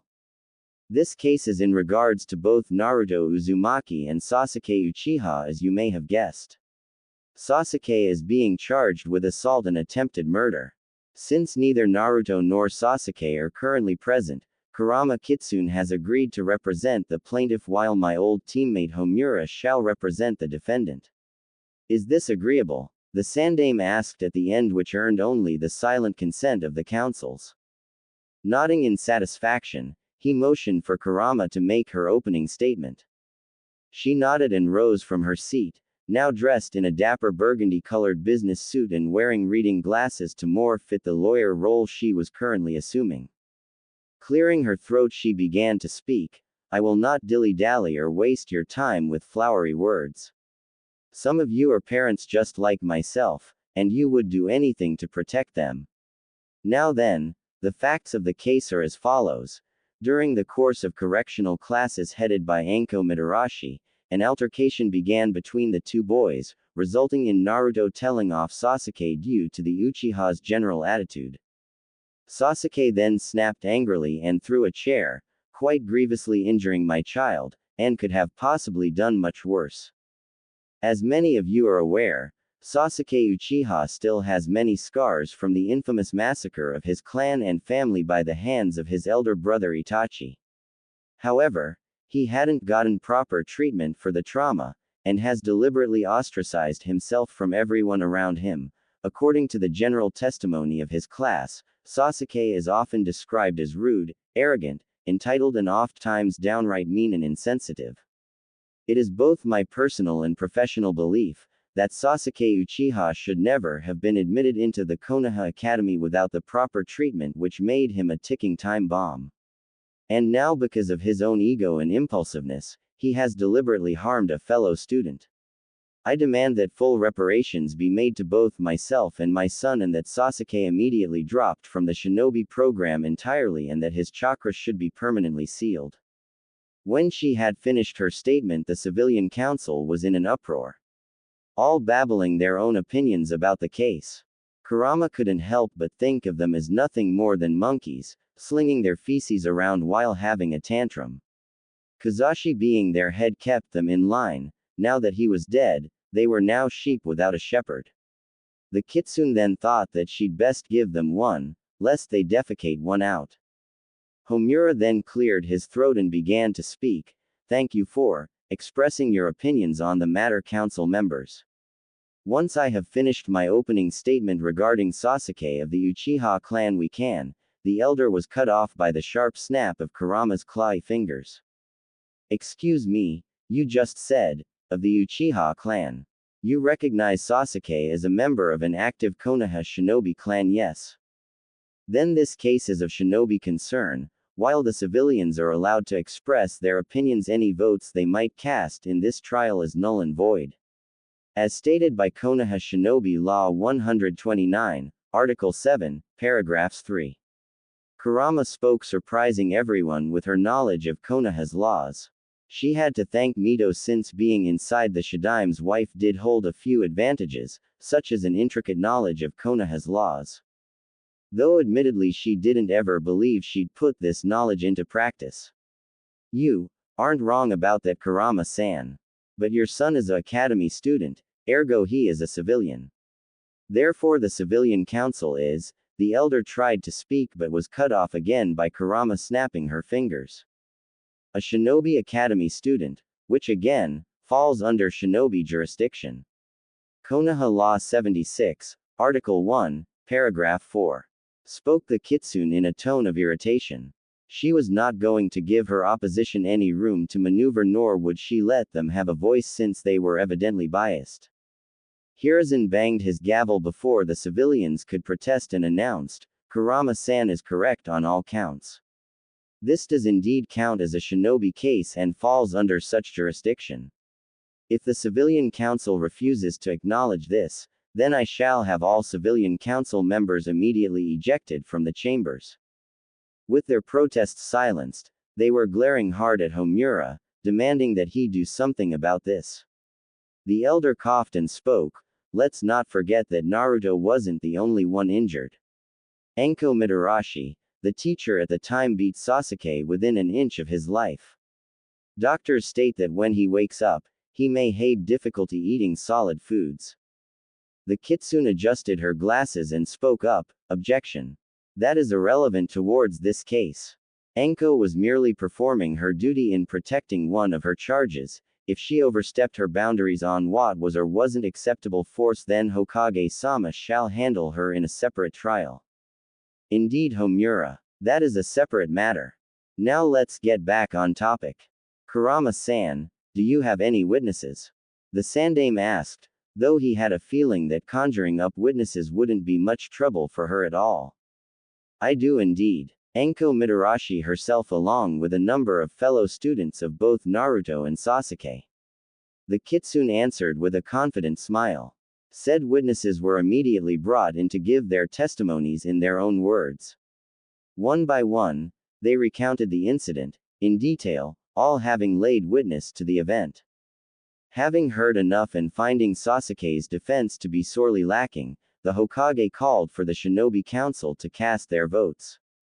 They all voted quite unanimously that Sasuke was guilty of all charges and that Kurama's recommended punishment was suitable. If Sasuke were to lash put again or seek revenge, then he'd be stripped of his inheritance and the Uchiha compound along with all its valuables. And just like that, the trial was over. Kurama was obviously delighted that she had dogged a descendant of the Uchiha clan and gotten payback for her son. But she still had a long road ahead. Now there was the matter of acquiring a shepherdess to keep the civilians in check. She smiled to herself and approached Hiruzen, who was about to head up to his office. A word, if I may, Hokage-sama. Has any progress been made in whomever hired that? She asked in a professional manner. I don't see the harm since you're already involved. Ibiki has recently reported that it seems Mebuki Haruno may yet be involved. After finding some new evidence, he checked the Haruno household and found that the safe had been emptied of 100,000 ryo. He is now interrogating Mebuki-san as we speak. The Hokage answered, not feeling the need to withhold such information from Naruto's mother. I see. Hokage-sama, with your blessing, I would very much like to ask if I may have a little chat with Mebuki-san. No doubt Ibiki is using his usual barbaric methods on her, but my presence might surprise her and make her slip up or reveal something she didn't know she knew.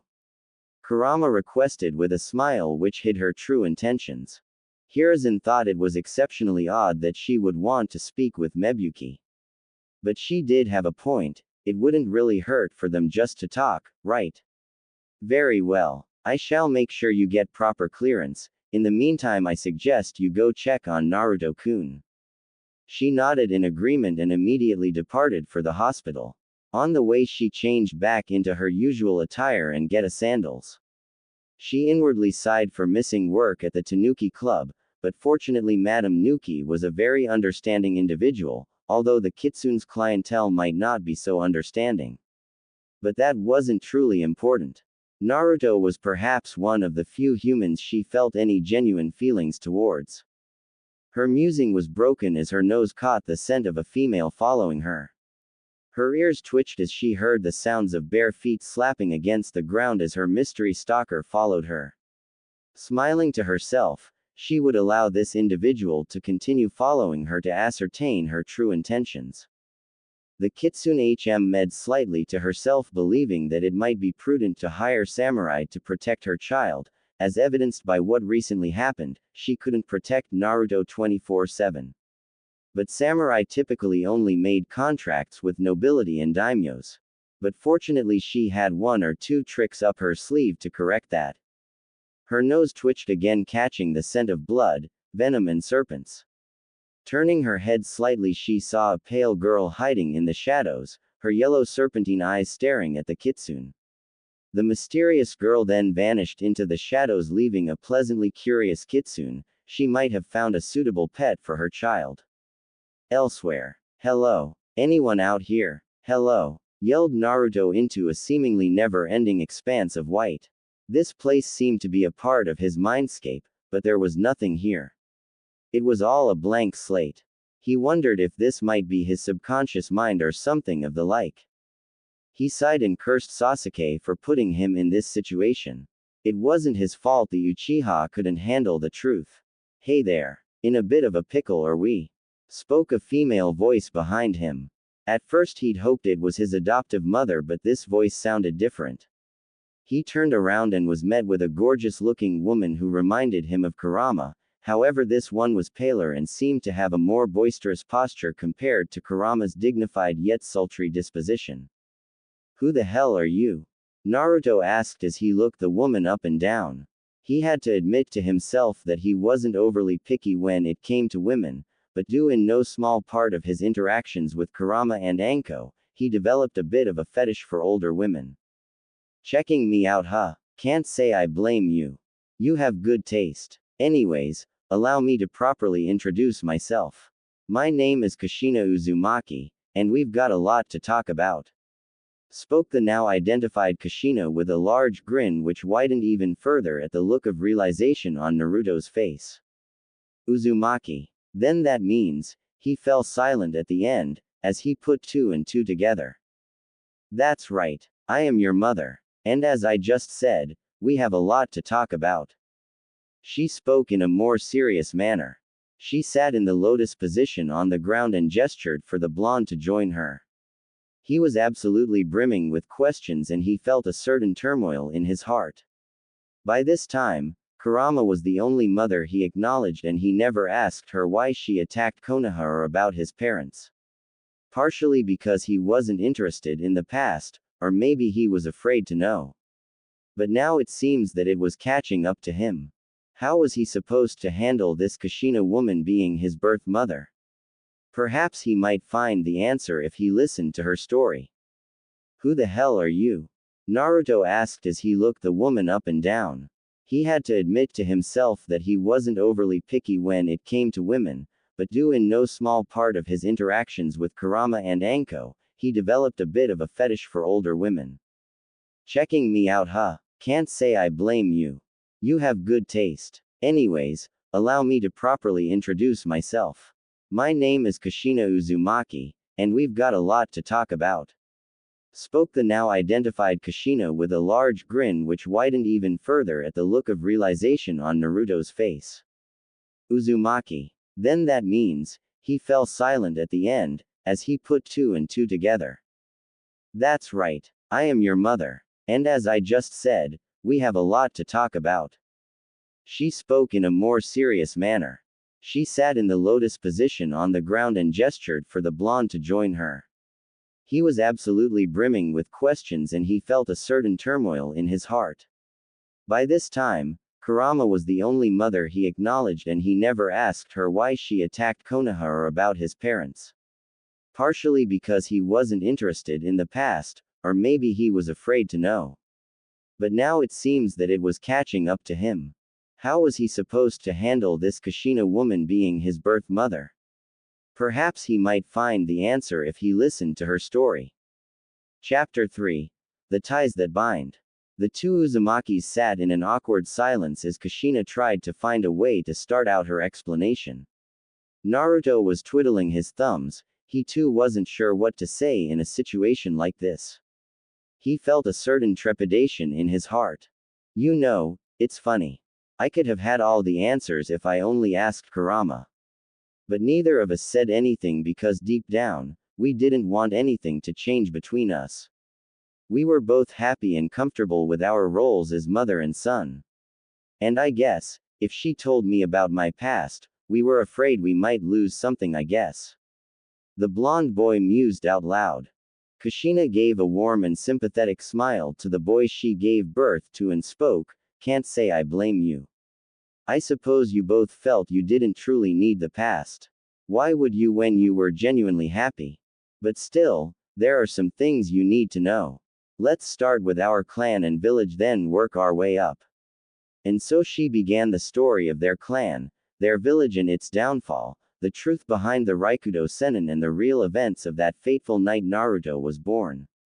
He sat there and absorbed all this information like a sponge, although certain pieces he had to swallow down hard like a bitter pill. "So you were killed during the Kyuubi attack, huh?" The blonde asked, more in the form of a statement. "Yes. I know that the sacred bond between mother and child never formed between us, but I want you to know I am sorry. For everything. For not being the mother you deserved, for not being there for your first words, your first steps, first everything. I am sorry that your first memories weren't happy ones. I understand if you are angry at me. If you never forgive for all that, then that's okay. You deserve to be angry." She spoke and bowed to him. Her head pressed hard against the floor in her shame. Naruto tried to think of a proper response, a mixture of emotions coursing through him. Then he smiled and spoke in a calm manner, "I am past angry. In fact, I don't even care anymore about that. You died trying to protect me. There's no reason to be mad at you. It's true, I can't acknowledge you as a mother since Kurama has become the mom I never had, but I wouldn't mind if you became the super cool aunt or something like that. Thank you," she screamed out as she grabbed him and hugged him tight, his face buried in the valley of her. He smiled a bit, glad that he was able to reconcile with Kushina. It felt genuinely good to bury that hatchet. But there was still the matter of Kurama. They'd need a little talk, once he returned to the realm of the living. Elsewhere. Hokage Tower. "What do you mean Naruto has been adopted?" shouted the voice of Jiraiya, who rushed back to Konoha when he heard that the child of prophecy had been adopted by a mysterious woman named Kurama. He searched and searched with the use of his spy network for any knowledge of her, but she was like a ghost. She was an unknown variable that could alter Naruto's viewpoints, make him less malleable. Just as I said, Kurama-san has adopted him. She is a truly delightful woman that loves him very much. If you're thinking of breaking them apart because of that whole prophecy business, then I will be happy to discuss your funeral arrangements. The Sandaime spoke in a tone that was part joking and part serious. He knew for a fact that if his student tried taking the boy from Kurama, then she wouldn't just stop with a court trial like Sasuke. She would outright murder Jiraiya. Their meeting was interrupted by the sound of knocking.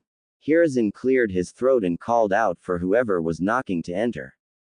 When the door opened, it was revealed to be Kurama dressed in a more elegant version of her black kimono, this one showing the picture of a fox standing on what appeared to be a bed of vines and thorns with some roses in full bloom. Her Geta sandals made small clacking sounds as she approached with a basket full of goods in her arm. Jiraiya immediately started drooling over this woman. If a gorgeous woman like this were to be put into his book series or the Ika Ika film that was in the works, his sales would soar higher than the moon. He had to get her to sign a contract. He put on a smile and tried to act charming. Hello, Ms. I am Jiraiya Sanin, spymaster and renowned author of Konoha. Might I interest you in a role for my movie? You have the makings of celebrity status.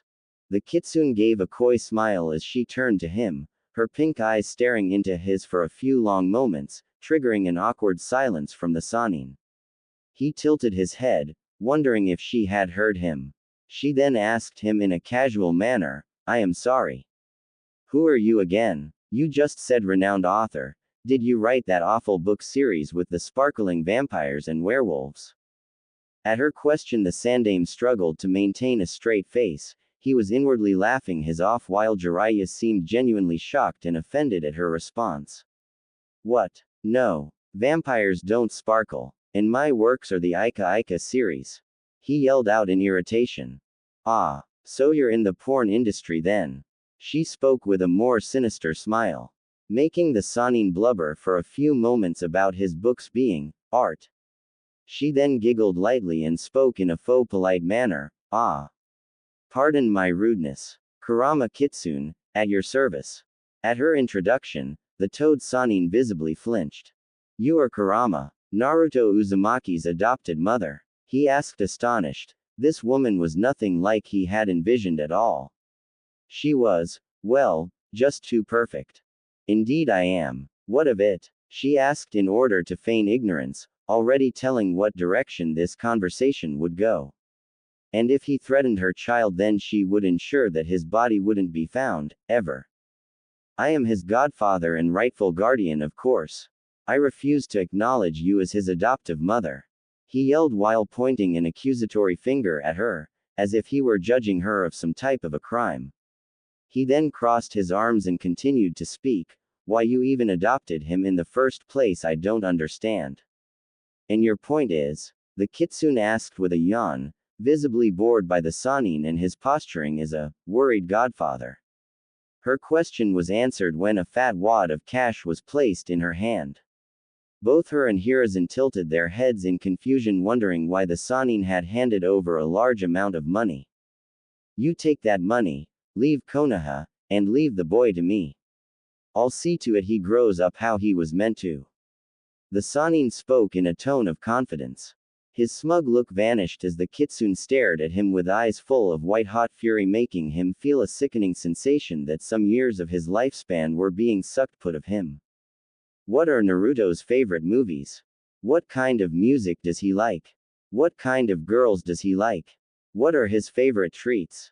What is it he wants more than anything on Kami's green earth? She asked in a tone like ice.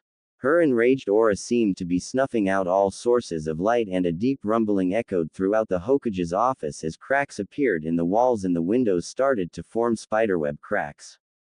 The Sanin couldn't answer a single one of her questions and simply began babbling incoherently, her fearsome aura now putting the fear of Kami into him. You can't answer, can you? His favorite movies are the Princess Gale movies. His taste in music can't be defined by a single genre. If he likes it, then he likes it. He isn't picky with girls, but he has a thing for older women. His favorite foods are ramen, pizza, steaks cooked medium, and recently he has been dabbling in more spicy foods. And what he wants most is for people to shower him in love, affection and attention, even if he won't admit it out loud. You claim to be his godfather. Is this a joke? Now you care about his well-being when there is someone like me in his life. I'll acknowledge that as a Sanin, it may be dangerous for you to raise him firsthand, but what stopped you from writing to him? From checking on him? From visiting him? From letting him know he had some form of family out there? You honestly think I'll trade away my child, the one person who has brought true joy to my life, for money? Jiraiya-san, you are not even a person to me. You are nothing but vermin. If you ever come near my child, I will kill you. And when all is said and done, no one shall mourn you. Few will even remember you. Your only real legacy will be a cheap and tasteless pornographic series that people will lose interest in. Mark my words here and now, you will never speak to, or even look at my child. And to ensure we're clear.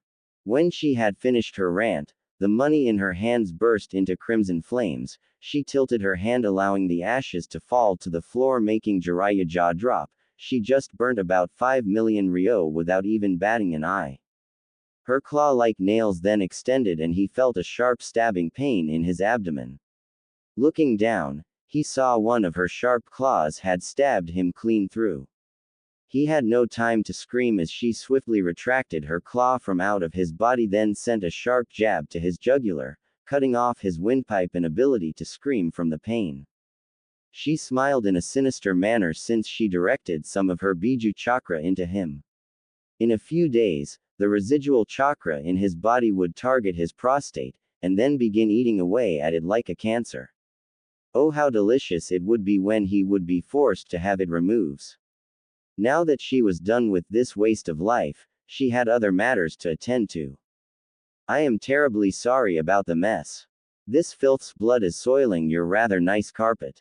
Should I reimburse you for it? She asked in an overly cheerful voice, making the Sandame sweat nervously since she was being so casual, almost like there was nothing even wrong with Jiraiya bleeding all over the place. Don't worry about the carpet. It is a cheap and worthless replica. And here is your clearance to see Mebuki. Just to inform you ahead of time, Inoichi has performed a mind-scanning operation for any evidence regarding Kazashi's murder. So far, nothing. I cannot see what you hope to gain. He spoke while sliding over a document to her. With a flick of her wrist, a handkerchief appeared in her hand, allowing her to wipe off the blood on her fingers while she answered, "Perhaps I can help. Perhaps I cannot. I might be able to jog her memory. Maybe remind her of something that was important but didn't seem like it to Inoichi-sama. Either way, I feel I owe her a visit since I, in a way, took her husband from her." With that, she discarded the handkerchief, letting it fall on the Sanin's face as she collected the necessary paperwork and left while maintaining an air of elegance. That woman is something special. Hiruzen muttered before looking down at his student who was fading in and out of consciousness. The Sandame sighed in an exasperated manner since Jiraiya had brought this on himself. He supposed now would be a decent time to call for medical assistance. Minutes later, Konoha prison. Kurama sighed as she walked into the visitors area for the prison. She had showed her clearance to the Chunin guard and was waiting for an inspection. Apparently Ibiki was quite adamant about visitors being thoroughly checked both on paper and physically. Finally, she was invited to the inspection area where she saw a familiar face waiting for her. "As I live and breathe. If it isn't Asuma-san," spoke Kurama in a casual manner. The Jonin seemed initially surprised by her presence. A large blush formed on his face as he saw how regal and gorgeous she looked in her kimono. Her crimson orbs boring into him, and hearing her voice alone sent pleasurable chills up his spine. "Oh, Kurama-san, I wasn't told you were the one I was inspecting. I, tried to come see you again at the Tanuki Club, but the matron kept saying you were unavailable. Something about personal business and responsibilities." He greeted with a large blush.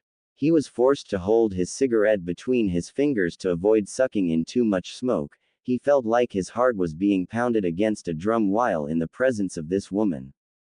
I do apologize for my absence. I promise to make a special reservation. Just for you. When I return to work, of course. She promised with a sultry smile. What the Jonin didn't know that the Kitsune was having a difficult time keeping a straight face since her nose was catching all manner of pungent odors coming from the door to the cell blocks. She slipped an unlit cigarette from his pocket and asked, "Mind if I have this? I need something to take the edge off." He only nodded in response as she placed the cigarette between her lips, then pressed it against his own cigarette, allowing it to light up. The gesture made him blush and feel some blood flow rush to his loins. When she pulled back, she took a deep drag from her cigarette and exhaled the smoke from her nostrils. Now she wouldn't need to worry about her overly sensitive nose giving her a migraine in the cell block. With that problem out of the way, she spoke in a teasing manner. I believe an inspection is in order, yes. Is this hands-on? Or a strip search? He blushed all the deeper. He blubbered something unintelligible and then frisked her for anything suspicious like lockpicks or concealed weapons such as kunai or tantos. Once he finished inspecting her, he searched the basket of treats and snacks she had in her possession. With that done and over with, much to his relief, he unlocked the door to the female cell block and gave her instructions towards where they were keeping Mebuki Haruno.